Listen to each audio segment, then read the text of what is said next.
Hello sa lahat. Meron tayo rito, Sharp Aquos Zen 6 5G.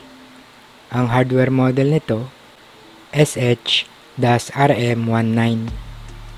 Kung sabi sa akin ng may-ari, galing daw itong Japan at ipapa-open line niya daw ito sa akin para daw magamit. So ang una kong ginawa dito, nilagyan ko ito ng SIM para malaman kung naka-network lock ito. Pagka-restart nito, makikita na umopen ito hanggang sa menu. So, dyan pa lang nalaman ko na hindi ito naka-network lock. Dahil kung naka-network lock ito, pag-restart nyan at pag-open nyan, dapat may lalabas na network unlock pin.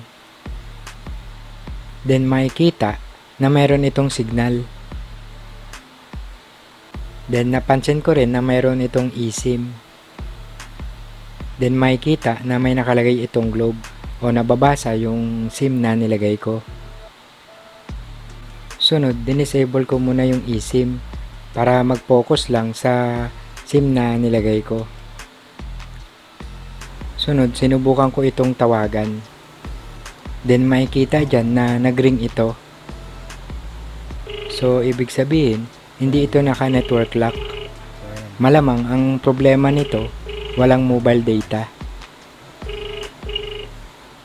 Sunod, chinek ko kung may internet ito.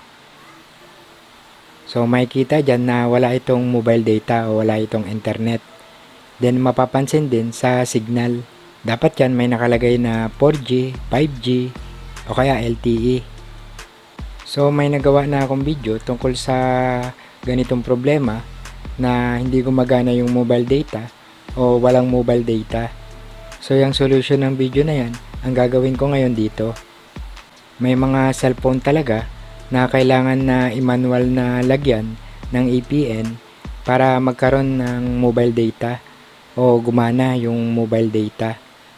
At kung ganyan din yung problema ng cellphone nyo, sundan nyo lang yung gagawin ko rito. Una, siguraduhin muna natin na yung SIM na ikakabit natin ay mayroong pang mobile data na load. Then sunod, punta tayo sa settings. I-select yung network and internet. I-select yung mobile network. I-select yung SIM na nilagay. I-scroll up. Then i-select yung advanced. Then scroll up uli. Then i-select yung access point names. I-select yung add APNs o plus sign. I-select ang name at i-type internet. Then select OK. Then select yung APN. Then i-type internet. Then select OK. Scroll up. Then i-select yung authentication type. Then i-select ang PAP.